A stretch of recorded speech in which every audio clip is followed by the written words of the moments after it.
Good afternoon. We'll now start.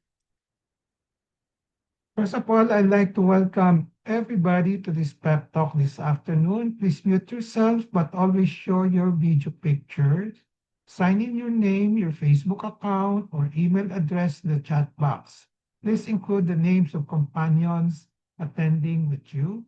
Use the chat box to ask questions and make comments while the pep talk is on.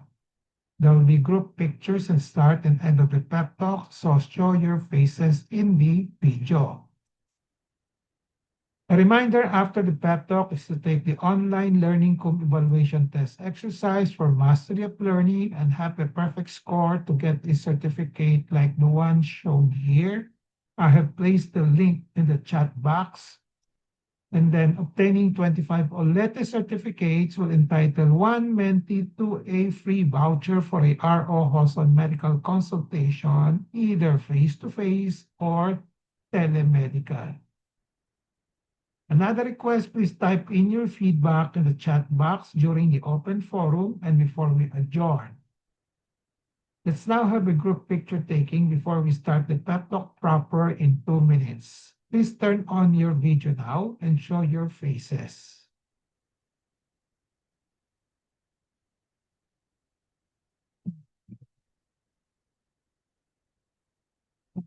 Ready? One, two, one, two, three.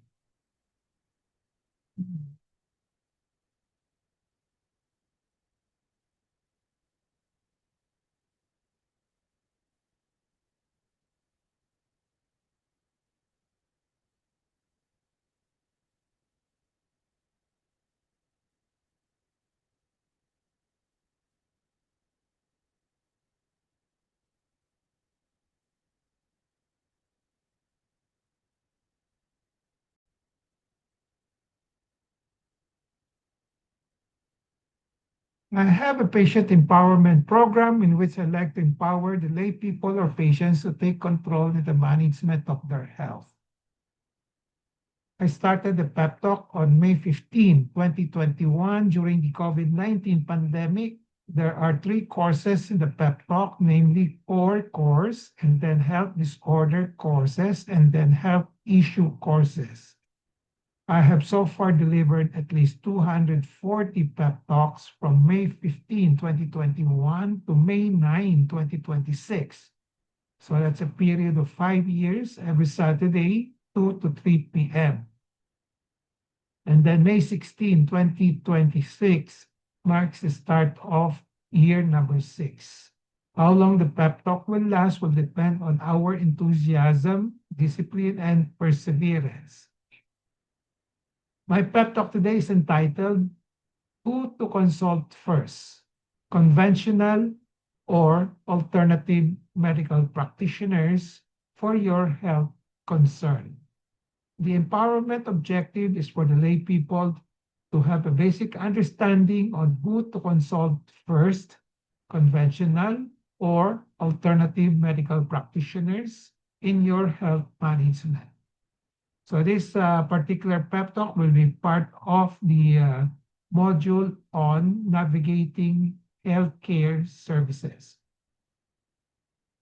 The contents of this particular pep talk will be the following. I will define first some of the terms in the title, like the word consult, first, conventional medical practitioners, alternative medical practitioners, and health concern. Then what are the differences between conventional medicine, medical practitioners, and alternative medicine, medical practitioners? And for the main topic, which physician to consult first when you have a health concern, conventional or alternative medical practitioners. Then I'll give examples of alternative medicines and the recommendations on usage and or refrain. Disclaimer, the R.O. Hoson Pep Talk will contain the R.O. Hoson thoughts, perceptions, opinions, and recommendations, or TPORs, culled from the experiences of R.O. Hoson and the writings of other health professionals. Let's now First, start with the first subtopic, which is the definition of terms. Let's define consult first. When you say consult, it implies consultation with a medical practitioners.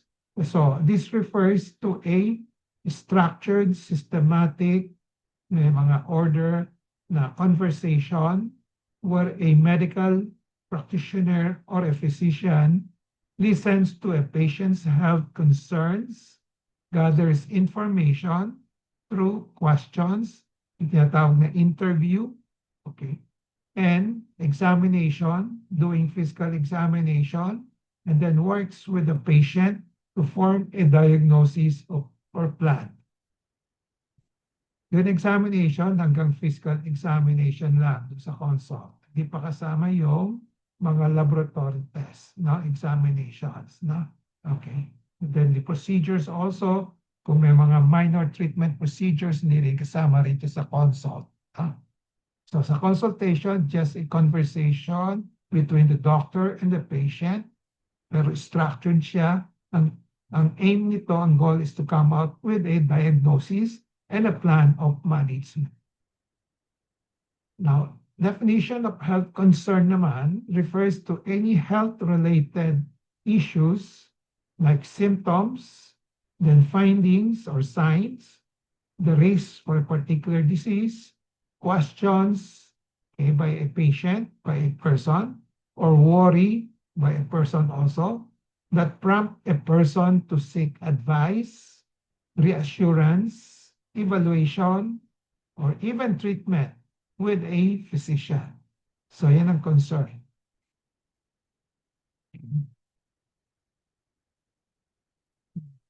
Tapos na tayo rito, consult. And then, okay, consult first refers to which medical practitioners. Okay, when we talk about medical practitioners, we're referring to either conventional or alternative medical practitioners to go first. So it may connote consultation with just one type of medical practitioners.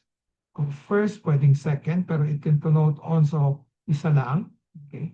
It may also mean the first consult with either the conventional or alternative medical practitioners initially, then going to a second consult to the other medical practitioners not initially chosen.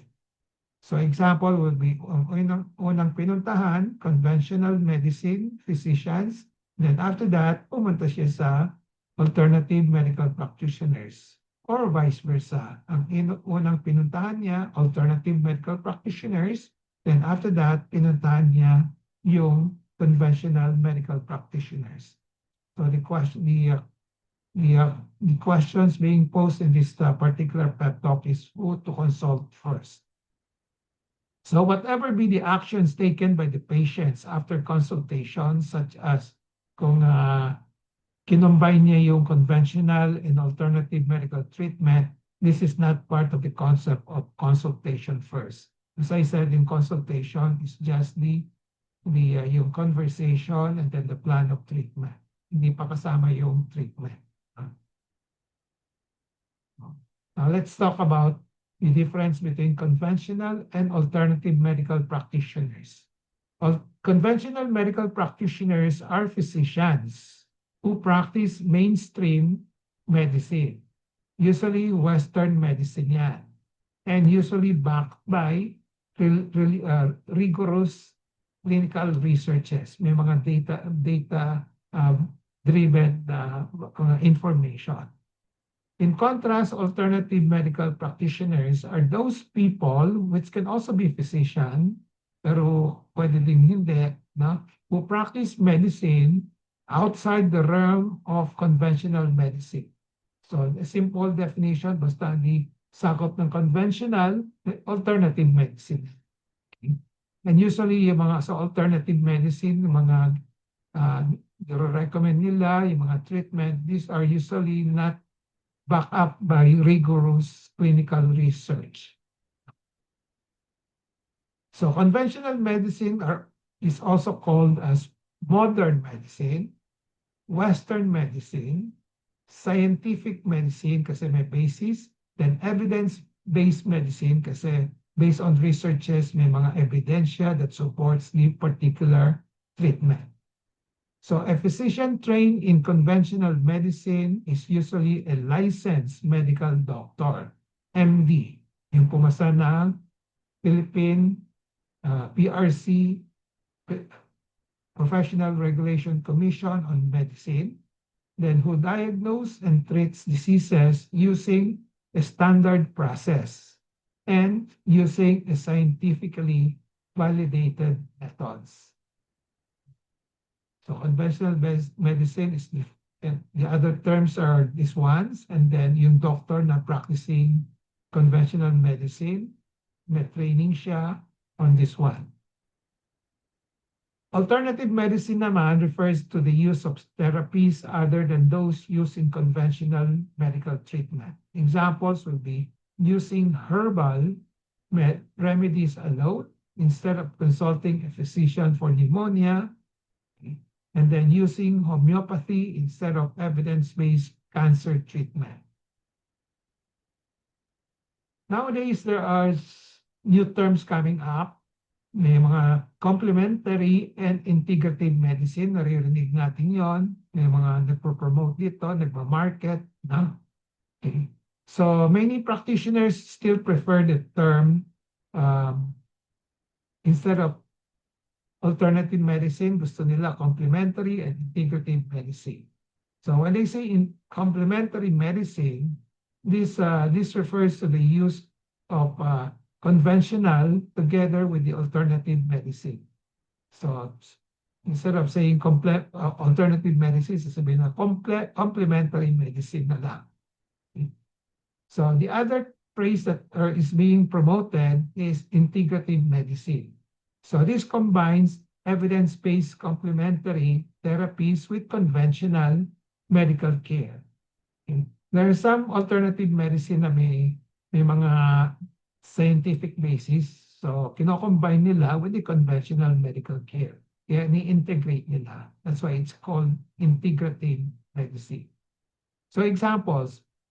A cancer patient receiving chemotherapy from an oncologist, okay, which is a conventional medical practitioners, while using meditations or yoga or massage therapy to help with the symptoms. So kinombine yung conventional medicine with another therapy which can be called integrative or complementary.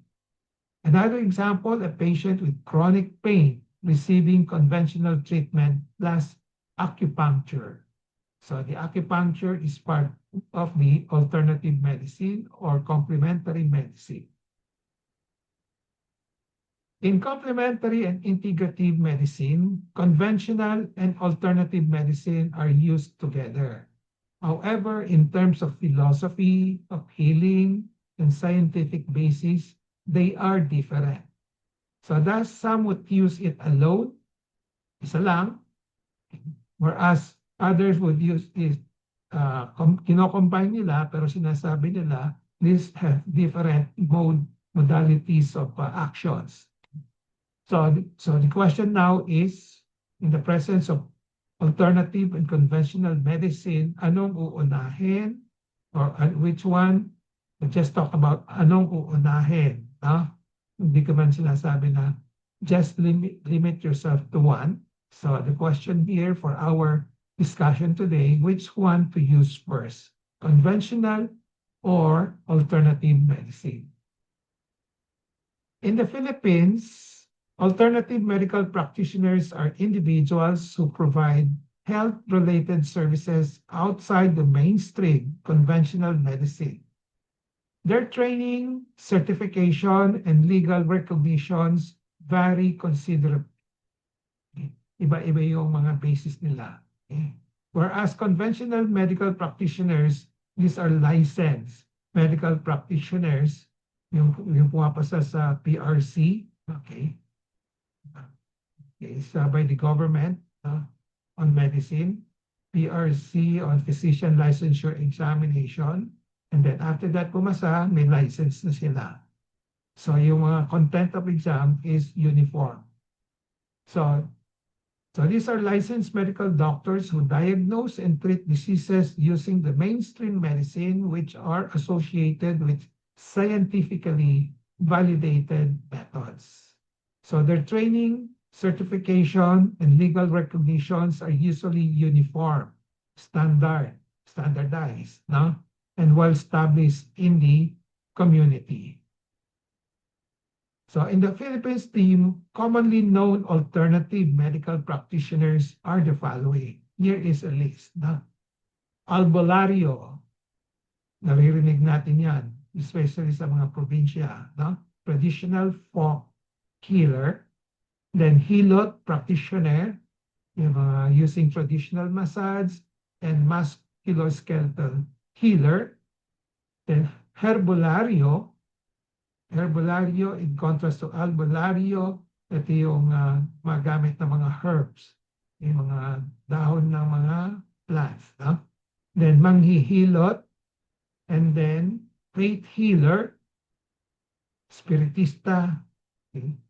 And then traditional Chinese medicine practitioners, meron din dyan, acupuncturists, and then marami dyan gumagamit ng Chinese herbal medicine also. Then chiropractors, may naririnig na tayo chiropractors practicing in the Philippines, pero hindi pa masyadong marami. Then naturopath as another type of alternative medical practitioners. Konti pa itong dalawa. So, going to the main topic of the pep talk here, who should patients consult first? So, ang advice is for new health, yung mga bagong health concern, especially one that may represent a disease or a medical emergency, patients should generally consult a licensed physician or conventional medical practitioner first. Because the physician, uniform ito, who can establish a diagnosis, then determine the seriousness of the condition or the disease, recommend evidence-based treatment, then advise whether complementary therapies may be safely added. Okay. So may mga doctors na who will support complementary therapies as long as they believe in it, and then they can be complemented. So alternative practitioners may have a role in symptom relief, wellness promotion, and supportive care, but they generally should not replace appropriate medical evaluation for potentially serious illness. So, ang advice ito, mauna muna yung licensed physician, because licensed physicians can do all these important three-step diagnosis, seriousness of the disease, determination, and then recommend treatment. So, practical advice for patients. So for new symptoms, bagong symptoms, persistent, yung di nawawala, tuloy-tuloy, severe pain, severe symptoms, possible cancer, heart, lung, neurologic or abdominal complaints, emergencies, pag may emergencies yung talagang malubhana. So a licensed physician should be consulted first to establish a diagnosis and determine whether urgent treatment is needed. Kasi importante yung determination of the urgency of the gamutan. Then, after that, the alternative practitioners can come in, may be considered for supportive care, wellness, symptom relief, or complementary treatment when appropriate and safe. So, advice here, general advice, go to a conventional medical practitioners first, unless through your knowledge and experience, you believe an alternative medical practitioners is better for your particular health concern. In which case, you can go to an alternative medical practitioners. So kung yan ang paniwala mo, based on experience also, you have the free choice. Now, number 2, make sure you know how to evaluate the effect of the treatment, both by the conventional medical practitioners and the alternative medical practitioners. So if the treatment is heading towards resolution or cure of your health problems, continue. If not, shift or change as soon as possible. So kasi kung gumagamit kayo ng alternative medicine, nakikita nyo hindi gumagana, shift na kayo sa conventional medicine. So vice versa, kung meron kayo you're on conventional medicine, walang silbi na, hindi na siya effective, okay, you have the freedom to choose an alternative medicine. But make sure that the alternative medicine is also useful. So if you start off with an alternative medical practitioners, and if you sense that you are not getting good result, shift to a conventional medical practitioners as soon as possible, and vice versa. Know the track records of the treatment being given to you by both the conventional and alternative medical practitioners. So dapat alam niyo kung ano yung ano yung results ng, let's say, kung ginamit ang alternative medicine, ano ba yung usual results? Kung ginamit yung conventional medicine, ano yung usual results? Dapat may alam mo kayo. Then after that, choose one that will have the best result, but validate it through evidence-based data or clinical research. Then have a trusted medical advisor or family physician to guide you in your decision making. Beware of scams or fake news of both conventional and alternative medicine. Ito yung naranasan ko, a scam, no? Using my name, advertising a certain medicine. Yung medicine dito is Shoka, no? So magaling daw ito sa mga bukol-bukol, thyroid, cyst, etc. So ginamit ang pangalan ko, nag-advertise sa internet, sa Facebook, no? So scam ito. So beware of this type of scams. Then compare the conventional medicine with the alternative medicine to be used in terms of benefit, risk, cost, availability. So after that, you decide. Okay. So ito, example ito, make a table na ito yung first one, conventional medicine, alternative medicine, ano yung benefit ng one over the other. Example here, conventional medicine is better than alternative medicine, and then lower ang risk niya, okay? And then, pero mahal siya, and then, but readily available. So you make a decision, no? Another scenario, pwedeng better yung alternative medicine compared to the conventional medicine, okay? And then, may higher risk dito sa conventional medicine, pero mas mura, mahal itong alternative medicine, and not readily available, and then you decide. Okay?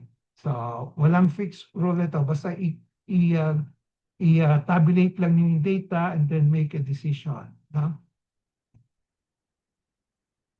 So, if conventional and alternative medicine will be used together naman, sabay naman, okay, which is possible, make sure both the conventional and the alternative medical practitioners know this setup and agreed to this.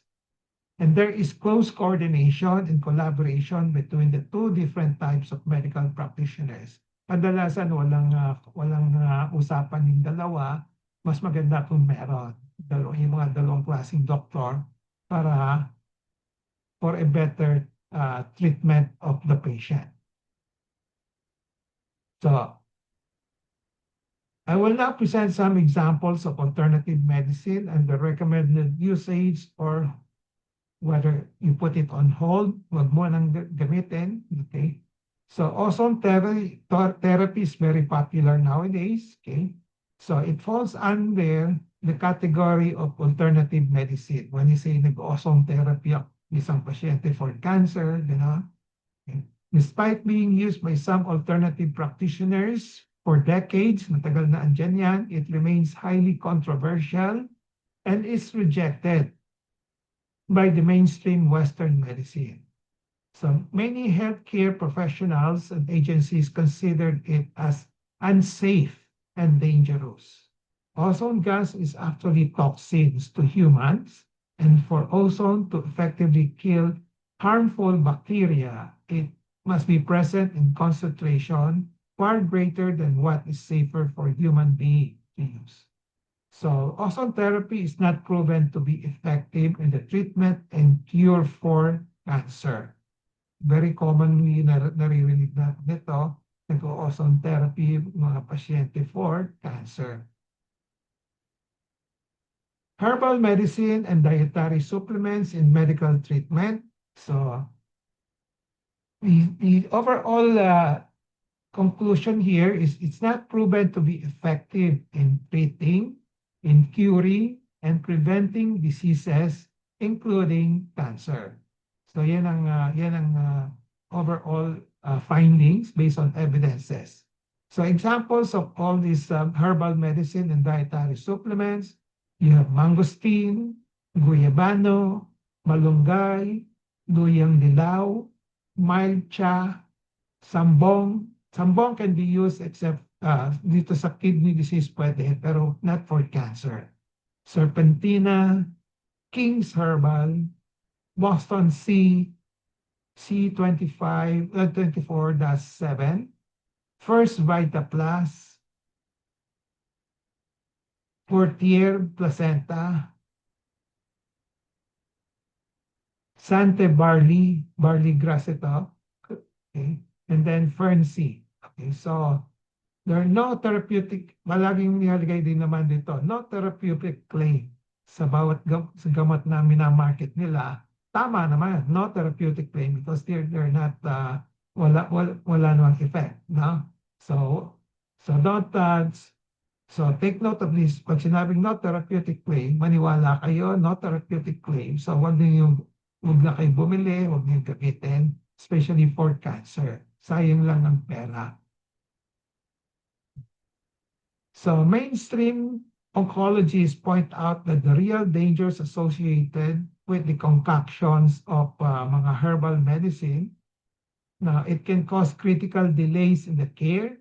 The primary medical tragedy associated with the clinic was that many patients abandoned treatable early-stage conventional protocols like chemotherapy or surgery in favor of the concoctions, yung mga concoction ng herbal, allowing their cancers to progress into irreversible terminal stages.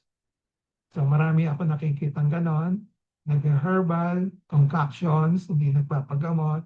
So pagdating sa amin, usually late na yun. Then, the other drawback of this herbal medicine concoction, it gives patients a false sense of security. Relying on unregistered supplements, especially unregistered, yung iba naman, like, minamarket lang, no therapeutic claim, pero palaging minamarket na as treatment, na medicine. So when this supplement can mask symptoms or delay necessary adjustment to a legitimate oncology regimen. And then the other one, drawback here, ang tinatawag na financial toxicity. This is a popular term nowadays, financial toxicity. So when the high cost of medical care causes severe financial distress, usually hindi mura itong mga concoction, lalo yung mga commercial ones. So when the family spends thousands of pesos out of pocket on unproven supplements, it often drains the funds desperately needed for life-saving conventional treatment like biopsy, surgery, chemotherapy, or radiation. So naubos na yung pera sa alternative medicine, mga concoction. So wala nang pera matitira for the conventional medicine, which are effective, more effective. So this is a very common myth that we're encountering in the community, yung sinasabi na mag-vitamin C kayo para mawala, to prevent flu and to prevent cancer. So a lot of people still believe taking vitamin C and high dose of vitamin C can prevent flu and cancer. So this is a myth and not true. Matagal na ito, pero marami pa rin naniniwala. So the best way to prevent flu are annual influenza or flu vaccination. Kung gusto niyo yan, pwede yun. Frequent hand washing, kasi infection kalaban sa flu. Avoiding close contact with sick individuals. Adequate sleep and nutrition to build up your resistance. And then managing chronic illnesses para hindi ma-compromise, ma-immunocompromise kayo para para hindi kayo masakam to the flu. So the suggestion is to eat a balanced diet containing vitamin C na lang, such as citrus fruits, guava, papaya, mangoes, tomatoes, and leafy vegetables. So meaning you don't have to buy yung mga commercial na high dose na vitamin C. Okay, kasi just think on the thinking that it can prevent flu or cancer. No? So kunin na lang niyo yung vitamin C ninyo sa mga ordinary balanced diet na pagkain. But if you are deficient in vitamin C, kung kulang talaga, then kailangan ng supplementation. But do not rely on vitamin C alone to prevent influenza. And then do not use it for yung mga high dose for cancer. Di siya they're not effective. So summary and takeaway, I have discussed all these topics. And then takeaway in relation to patient empowerment, be always in touch with reliable medical information on which physicians to consult first when there is a health concern. So the choice is either conventional or alternative medical practitioners. And then knowledge is power, it gives power. Use the 4 Ks of patient empowerment, kaalaman, kakayanan, karapatan, kapangyarihan to gain greater control over decisions and make better decisions on which physicians to consult first when there is a health concern, either a conventional or alternative medical practitioners as part of your health management. So with that, I end my pep talk today. I hope I have empowered you to have a basic understanding on who to consult first, conventional or alternative medical practitioners. Before we go to the QA portion, reminder after taking the online learning Kung evaluation test exercise, take it pala, okay? After the pep talk, take this Olete. I have placed the link in the chat box already. And then obtaining 25 Olete certificates will entitle one mentee to a voucher for a RO Hoson medical consultation. And then another last request is to type in your feedback in the chat box during the open forum and before we adjourn. Thank you. Let's now have a group picture taking before we start the QA and interactions. Please turn on your video now and show your faces.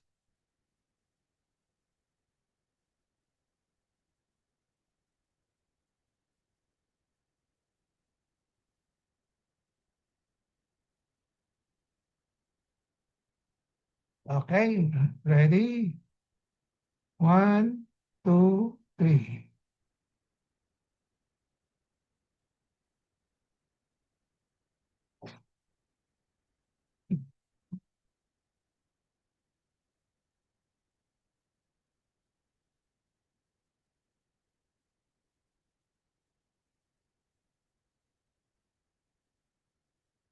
Okay. So the floor is now open for questions, suggestions, recommendations, sharing of experiences, and consultations kung meron kayo. How many have gone to alternative medicine before? Practitioners. Okay. Perla, sino yung napuntahan mo? Can you share your experience? Doktor, nung nagka-allergy po ako, Okay. Nung mga hating, parang ang kati ng katawan ko. Tapos nung Okay. hating gabi, nagpatid po ako sa emergency ng isang ospital dito. Okay. Kasi pantal-pantal na yung katawan ko eh. Tapos nung tinurukan pa ako nung parang pampakati na ba yun? Kasi sabi Okay. ko, natakot ako baka maano yung paghinga ko, 'di ba sabi baka hindi ka na makahinga eh ganun. Kaya nagpatakbo ako sa ER. Tapos nung mga ano, inoxygen pa nga ako eh. Tapos Okay. nung umuwi ako, hindi Mm. naman gumaling-galing doktor eh. Lalo pa nga dumami pagdating ko sa bahay. Okay. Tapos nakwento ko sa kapitbahay ko, sabi ko, alam mo, nagpunta ako sa ospital ng ganito, ganito. Ay, pumunta ka dyan sa ano, doon sa Manghihilot. Sabi niya sa akin, meron daw Okay. kami doon dito sa kapitbahay. Nung magpunta ako, doktor, tinignan niya ako, binigyan niya ako ng langis. Lagis. Tapos Lagis. nung pag-uwi ko sa bahay, hinaplos ko ng langis, nawala na eh. Biglang Okay. nawala. Okay. So, Kaya sabi ko, ang anong, sabi mo ano, yung naghihilot, meron daw akong naapakan ng mga duwende ba yun dito sa malapit sa amin. Nagwalis daw ako ng takip silim. Meron daw maitim na duwende na parang okay. naano ko, nasagi Okay. ko. Kaya Okay. gayon, nagkapantal-pantal ang katawan ko. Kaya nung Okay. dinala ako sa doktor, eh ayaw daw nila ng ganun. Ano nga, yung parang naging malala. Totoo nga, doktor, kasi nung nagpadala ako sa doktor, lalo ang dumami. Nung Okay. ano yan, ang kati. Kaya yun na experience ko, doktor. Bigla ngang nawala. Okay. So, bumalik ka doon sa, manghihilot. Hindi, minsan lang kasi binigyan lang niya ako ng langis na pinampahid ko. Tapos nung Okay. napahiram ko na, nawala nga yung mga kate. Okay. Kailan ito? Ano, doktor? Kailan ito? 10 taon na? Dalawang Siguro taon? mga hindi pa 2 years ago na lang, 2 years siguro ago, doktor. Okay. Recently lang. So, hindi mo na siya hinahanapan. Hindi mo siya pinupuntahan sa mga ibang problema mo. Ay, hindi na, doktor, kasi awa ng Diyos, wala man na akong, ano, hindi naman akong nangangatina eh. Pero nagtaka lang talaga ako kasi nung nagpadala ako sa ER, nung tinurukan ako ng ano, parang biglang, ang sakit ng katawan ko na parang bigla bang dumami yung mga pantal-pantal. Eh, ang Okay. sabi sa akin ng manghihilot, bawal daw yun, ayaw daw ng mga ganon, yung mga gamot na ganon. Eh, sabi ko parang naniwala nga din ako kasi doktor, nung inanwang ko ng langis, eh, bigla naman nawala eh. So, kung Ewan ko anong tawag dun. kung may problema ka, kahit na problema, kailan ka, kailan ka babalik sa kanya kung sakali? Ay, hindi na ako bumalik, doktor. Kasi hindi naman na ako ano eh. Pero alam ko, Alak, naalala ko yung asawa ko noon, dinala ako doon. Nung nagkasakit siya, oo. hindi Anong naman nangyari? siya gumaling. Hindi siya Oo. gumaling. Okay. Oo, kasi parang hindi naman siya ano gumaling hanggang sa ano pan. Okay. Pero ako lang, aywan ko, nagtaka lang din ako bakit gumaling ako. So, i-explain ko mamaya. Pero, from your experience, no? So, kung may isang experience will make you perceive that kailangan ay magaling ito. Dapat babalik ako sa kanya. So, as of today, okay, which one do you prefer kung may problema ka, kung may health concern ka? Pupunta ka Ay, dun ano, sa conventional conventional. like Kasi me? yung alternative eh, para naman kumbaga, although nagamot ako, parang hindi naman sila true scientific ba yun, doktor, ang tawag? Hindi Ah, sila based sa scientific method. okay. Oo, parang based lang sila sa ano, Sige. Sige, kumbaga. explain. I'll try to explain your ano. Okay. So, gaano ka, ano yung oras in agwat? Let's say, pumunta ka ng ER, and then umuwi ka, no? And then, pumunta ka doon sa manghihilot, no? Ay mga ano, doktor, siguro 12:00 ng gabi nga, nagpahatid ako eh. Kasi nung paggising ko, ba't sabi ko, ba't ang titi ng katawan ko? Kamot ako ng kamot, doktor. Nung makita ko pala pantal-pantal na ako, kaya tinawagan ko yung pamangking ko na may tricycle. Sabi ko, ihatid mo ako sa ER. Kasi parang may allergy ako, baka bigla akong hindi makahinga nito. Sabi ko kasi naalala ko si yung asawa nun ni Doktor ni Julius Babaw. Naalala ko yun Okay. na parang kwan, nagka-allergy. Kaya Okay. dinala ako sa ER. Okay. Tapos the ER naman, parang tinurukan ako ng parang dinaan dito, pampano daw nung yung allergy. Oo nga. Ang sakit bigla naman. Kwan, tapos pinauwi din ako doktor noon sa nung gabi na yon, pinauwi din ako sa bahay. Pero nung pinauwi Bumimpis. ako, hindi naman na yung mga kati-kati ko eh. Pero yung pantal, Andyan nag-subside? din, mayroon din pantal doktor eh. Ha?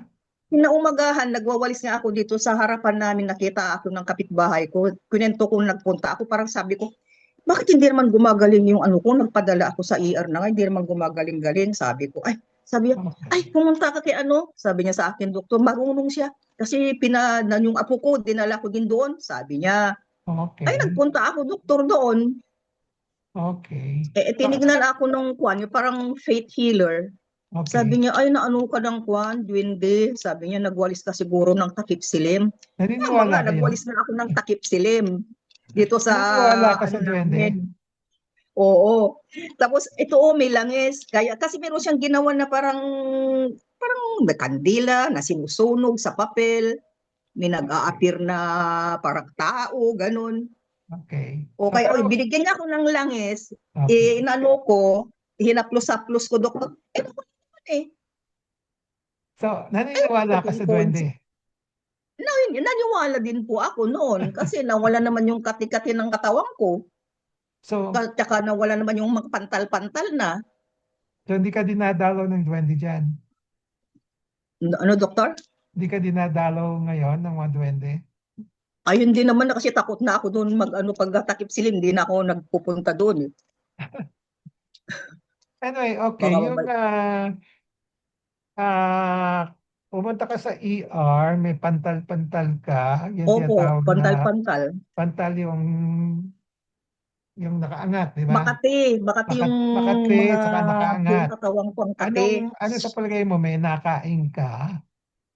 May May nakain kang parang Parang allergy? wala naman doktor eh. Kasi paggising ko ng mga bandang siguro mga past 10 eh, ang kati talaga ng katawan ko eh. Kaya nga, Nanibago ako dahil sabi ko, ba't makati ang katawan ko? Tinignan oh, ko, marami na akong pantal-pantal na mapula na yung katawan ko. Kaya first time nagpatakbo ako nangyari sa iyo. yon? First time nangyari sa iyo? O first time doktor, Okay, baka pagkain. wala naman doktor eh. Hindi mo masasabi kung ano yung kinain mo. Kung minsan kakaroon na kang allergy, gano'n. No? Unpredictable yung mga kinakain natin eh. No? So, Hindi ko lang alam kasi kaya natakot kaya ako, nga, nagpatakbo ako sa ER noon eh. hindi, dinadiagnose ko lang, no? Kasi pantal, bigla na lang nagpantal sa katawan mo, Makati, no? So, ng gabi, di ba? O After gabi na, doktor, after na kumain ka. kasi nakatulog na nga ako, nagising nga Okay, ako sa nakatulog kati ka eh. nga. Okay. So most likely may kinain ka, nagpantal for the first time. No? Pwede mangyari yon, no? And then, ang ginawa sa iyo, binigyan ka ng injection, no? Opo, So yung ininjeksyon na nga ako injection dito sa braso ko eh. sa braso. Opo, doon sa ER, sa ospital. May So, ininjeksyon sa akin eh. hindi mo alam kung anong gamot ang binigay sa iyo. Parang anti-allergy yata ayun O eh. nga, anong klase? Yung Benadryl, beta-histidine, steroids? Hindi ko alam doktor eh kasi parang Okay. Sige, tinatanong ko lang anti-allergy. kung alam mo para to. Kasi usually binibigyan ng yung mga antihistamine, no? No? Injection, no? And then, hindi naman yung iba, dramatic, bumababa, umihimpis. Hindi Yung iba naman hindi naman, naman totally nawala. Parang okay. lumaki pa nga eh. Kaya nga. Parang Pero dumami pa nga eh. binigyan ka ng gamot na to take home or sa bahay. Oo, Meron binigyan na gamot. ako ng yung parang lang pangkate. Bangkate o para kasama sa allergy? pang ano sa allergy, oo. Oh, kasama na yon, no? Opo. Ano yung gamot? Natatandaan mo? Hindi ko na natandaan, doktor, kung ano yun. Kasi Okay. medyo matagal na rin yun eh. Anong pinaka-common na gamot na alam ninyo? Sinong Pangkate. nakakainom? Ah, Parang iniinom ko lang naman, pangkate, yung cetirizine. Yun ba yung doktor? si Cetirizine? Tirisin. Yun ba Oo, yun? cetirizine. Tsaka yung Cycast ba yun? Cycas, si Tirisin, Oo, ganon. Okay? cetirizine. Okay. At Oo. isa pa, Benadryl. Benadryl, na diphenhydramine, na. Okay, so Mhm. iniinom yan sa bahay, pinapatuloy sa iyo hanggang mag-subside, na. Okay. Opo. So isang injection lang nakuha mo, usually pwedeng kung sa palagay ng doktor, allergy lang siya, hindi naman siya delikado, binigyan ka ng isang injection. So sabi nila, pwede ka nang umuwi, pero may pambaog ka ng gamot sa bahay. Ba? So Opo. ina-expect nila mawawala yung ano mo, yung pantal mo in due time. No? So hindi kagad mawawala siya. Okay. So I suppose sa mga tao andito ngayon, present, naranasan na niyo may pantal kayo, nagpantal kayo, hindi man kaagad nawawala, di ba? Okay. So usually kung minsan 2 araw pa nga di ba? Okay. So, hindi instant, na? Okay. So yung pag-uwi mo, it so happen na pawala na siya. Opo, Kaya, nawala na siya nung, kaya nga, hindi pa okay. siya nawala nung nakapag-uwi ko, basta Hindi kinaumagahan. nga, okay. So, Kinahaponan pa yung doktor eh, maghapon pa ako sa bahay kaya nga, eh. yung sinasabi ko, pag hindi ka nilagyan ng oil, no, mawala rin siya. Ganun. Okay. Okay? So, pawala lang siya. Parang gano'n, pinapahintay lang natin yung katawan niyo mag-recover, no? Okay. So, it just so happen, tiyempo nalagyan ng oil at nawala at inattribute mo na dahil dun sa oil, no? Okay. Ayun nga ang suspetya ko kasi nung pinahiran ko yung oil na binigay nung kwan nga, yung Ah, ano sa akin. Sabi ko, ba ayan, nawala naman okay. ba? Nawala yung mga Okay. kati-kati. Sige, Sabi ko. kaya importante yon, beware of those, kaya ina-explain ko, beware of those perception. Akala nyo, magaling na magaling yung oil, no, nawala. Yung pala, effect ng gamot na in-injection nyo, no? Just so happen na nawala at that time. No? Okay? Okay? So hindi siya agad nag-take effect, doktor, yung injection sa akin. Ganun po ba? And, kasi may mga gamot na parang sa kirot, pag nag-inject ka ng gamot sa kirot, hindi naman kagad mawawala Maghihintay ka pa ng ilang oras, di ba? May mga gamot naman, 15 minutes, 20 minutes, mawawala. Yung iba, medyo matagal, di ba? Okay. So, ganun din ang principle dun sa allergy. Binigyan ka ng anti-allergy, no? At binigyan ka pa rin ng mga gamot na iinumin sa bahay, 3 times a day, ganon, no? So, ang assumption nun, hindi siya kagad nawawala, no? Pero hindi siya dangerous, basta makontrol lang, no? So, it will take time, so you just have to wait, no? Para Hmm. makarecover yung katawan mo. Okay? Hindi ho Hindi na dahil dun pabalik na ako, sa, doktor. Hindi na ako bumalik. yeah, pag doon, di ba yan ang turo ko sa'yo, when not to consult a physician anymore, di ba? Okay. Oo. Yan ang application. Kung magaling na kayo, pwede na hindi na kayo bumalik. It's something transient, di ba? Opo. Okay. Okay. Okay, So, doktor. so, conventional ka pa rin. Opo. Conventional. Conventional. Akala ko, ano ka, hilot-hilot ka na Hindi, lang. hindi naman lahat ng panahon eh. Okay. Anybody else who want to share experience? Sino nakaranas na ng mga alternative medicine? Okay. Okay. in general, alternative medicine is not as effective as conventional in general. But hindi ko man sasabihin sino na conventional medicine is always effective. May mga conventional medicine na hindi rin siya effective. No? Okay. So, huwag niyong kaya dito sa lecture ko, ginamit ko na lang yung title, When to Consult First. No? Kasi hindi ko ba sinasabi, do not consult alternative medical practitioners. Di ba? Okay. So, diplomatic ako, no? Okay. Pero I'm being open, no? Okay. So, iba-ibang klase kasing alternative medicine. Yung iba, pang support lang naman eh, no? Okay, supportive lang yan. Di actually gamutan yan eh. Di ba? Okay. So, pero yung mga, huwag kayo aasa ng mga gamot para sa anti-cancer. No? Ginagamit nila like yung King's Herbal, madalas ko naririnig yun. King's Herbal, ginagamit nila for anti-cancer. No? So, malaking nauubos ng pera ng pasyente at hindi gumagaling. No? Okay. Yes po, So, mahal yung doc, yung King's Herbal. oo. Na Okay ganun lang. po si nanay ko. Si Oo. nanay ko kasi cancer patient. Oo. Eh, syempre, doc, mahal yung chemotherapy. So, Oo.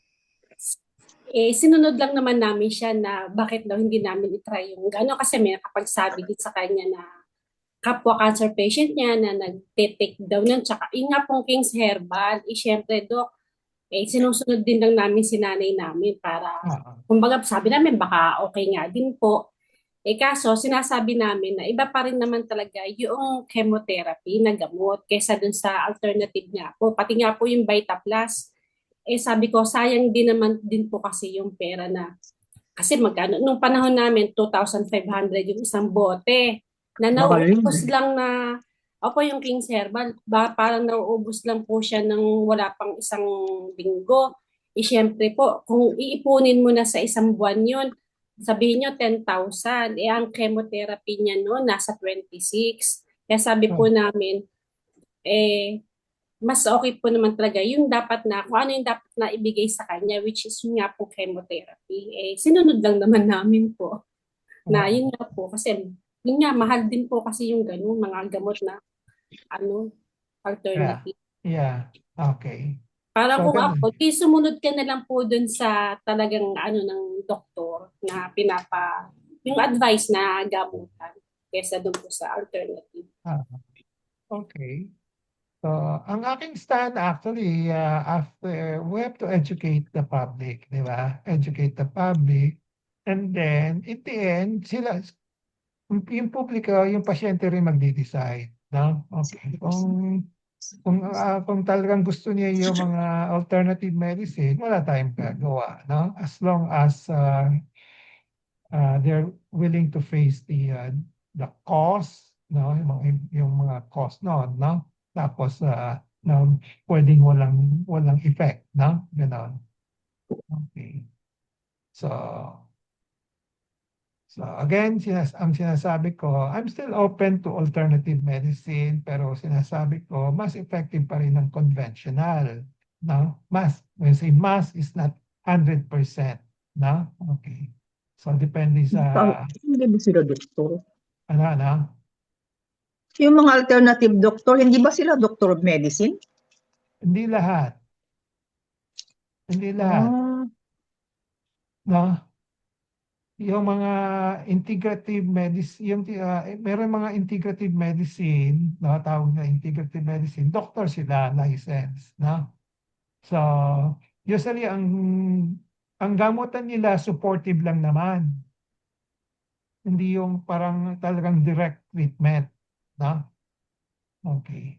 So, let's say kung may cancer, naniniwala rin sila ng na yung Western medicine, conventional medicine, tapos dadagdagan nila ng mga supportive medicine. No? Kung minsan naglalagay sila mga multivitamins, di ba? Maraming vitamins binibigay, no? Parang support lang, no? Okay. So, anyway, we cannot really, yan ang paniwala nila. No? So, may license naman sila to practice medicine, no? Yan, nire-respeto natin, no? Okay. Any more?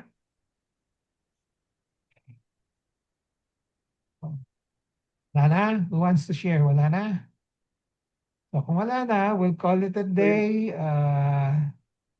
Next week, isa pang navigation of health services. When you say navigation of health services, saan kayo pupunta? Di ba? Kung may health concern. No? Okay. So we talk about when do you consult a physician. Yung the week after, ang pinag-usapan natin, which physician to consult. No? And then, ito yung third of a series na sinong mauuna, conventional or alternative medicine. No? So next week, I will be talking about the use of internet naman. Use of internet to kung pwedeng gamitin internet. Kasi may nag-comment dun sa feedback dun sa isang ulete. Google. Ikaw ba? Nag-suggest na yung topic ay on yung mga internet, yung mga Google, Dr. Google, gano'n. No? Okay? So I'll be talking about the use of internet.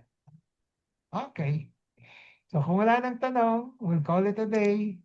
No? We'll see each other next week. Okay? Bye-bye. Thank you po, Doc. Okay, Doc. Thank you po, Doc. Have a nice Happy- weekend. Kayo rin, ha. Hi, Jen. Thank you po, Doc.